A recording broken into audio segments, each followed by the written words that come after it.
नमस्कार, मी डॉक्टर गीतांजली शुद्धलवार, यवतमाळ. रंगगंध कलासक्त न्यास चाळीसगाव यांच्या प्लॅटफॉर्मवरून प्रार्थना दीक्षित लिखित एक नवरा बायकोंच्या नात्यावरचं एक विचार, एक कविता म्हणूया आपण हवं तर, मी आज आपल्यासाठी घेऊन आलेली आहे. सोपं नसतं नवरा बायको होणं. सोपं असतं एकमेकांना आवडणं, एकमेकांना निवडणं, पण एकमेकांच्या आवडी निवडी आवडणं सोपं नसतं. सोपं असतं एकमेकांसमोर एकमेकांच्या हातात हात देऊन सप्तपदी चालणं, पण तडजोडीचं एक पाऊल उचलणं सोपं नसतंच. सोपं असतं एकमेकांची सवय होणं, पण एकमेकांच्या सवयीची सवय होणं सोपं नसतं बरं का.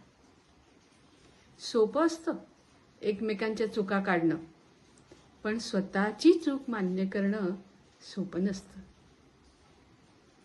सोपं असतं एकमेकांना बदलवण्याचा प्रयत्न करणं, पण एकमेकांना स्वीकारणं आहे तसंच सोपं नसतं.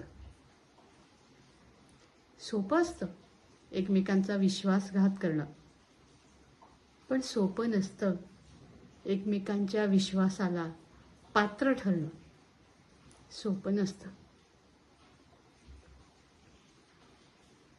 सोपं असतं तारुण्यातलं दिसणं, चार चौघात मिरवणं, पण वार्धक्यातलं असणं, चार भिंतीतलं सांभाळणं सोपं नसतंच.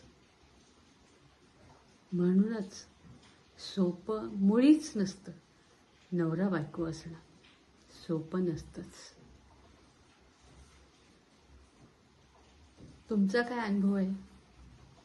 मला वाटते जवळपास याच्यासारखाच असणार आहे सगळ्याच जगातल्या नवरा बायकोंचा. हे ऐकून काय वाटलं जरूर कळवा. धन्यवाद.